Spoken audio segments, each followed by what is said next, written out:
Ginoong Gary Santos, noong nasaksihan niyo ang pag-aaway nila Ricardo Carding Veloso at Charito Chato Mercado, ang sabi niyo sa inyong affidavit ay inutusan kayo ni Carding na alisin si Lovely doon. Tama ba? Opo.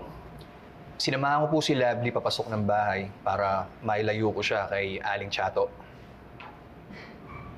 At pagkatapos nun, ay bumalik din kayo sa bigasan kung saan sila nagtatalo. Tama? Opo. At ayon din sa iyong testimonya, pagbalik mo, wala na at nakaalis na si Aling Chato. Tama? Opo. Naguguluhan lamang ako. Ang sabi niyo kanina kay Attorney Simmons, narinig niyo mismo ang pagbabanta ni Aling Chato na babawiin niya si Lovely kahit ano pang mangyari, kahit na magkamatayan pa. Paano mo narinig yun kung pagbalik mo, si Carding na lang ang naabutan mo?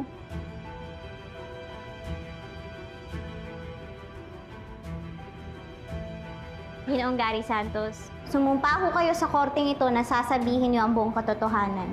Pakisagot ho yung tanong ko. Hindi ko po personal na narinig na nagbanta si Aling Chato. Nabanggit lang po sa akin ito ni Carding lahat.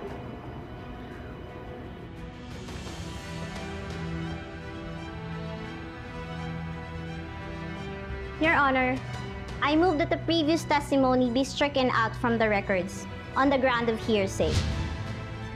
Granted.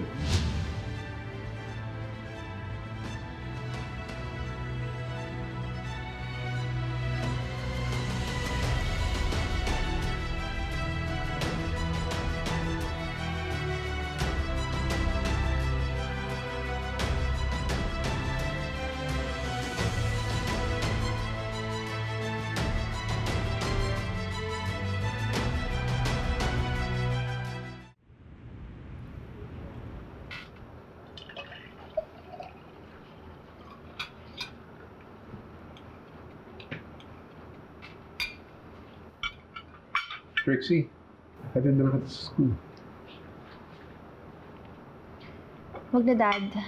Susundin naman ako ni Hailey. Besides, parang mas gusto mo mag-spend ng quality time sa isa mo pang anak who ruined my life. Alam mo naman masaya ako pagka pareho ko yung kasama.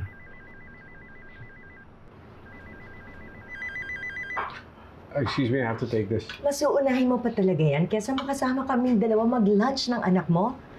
Ngayon na nga lang yung time na magkakasama tayo. Sandali lang ka.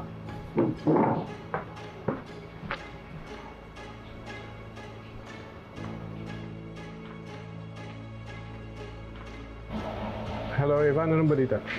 There's some bad news, Ramir. Napagalaman ko na matagal nang patay si Emily Arce. Kasama siya sa naging biktima ng lumubog na barko noong 1998. So what are you saying? Dead end ng investigation? I'm not sure if this will help. Pero nakuha ko yung location ng kapatid ni Emily Arce. Baka naman may nalalaman siya. Alright. Text me the address. You did a good job, my friend. Ako nang pupunta doon para magtanong.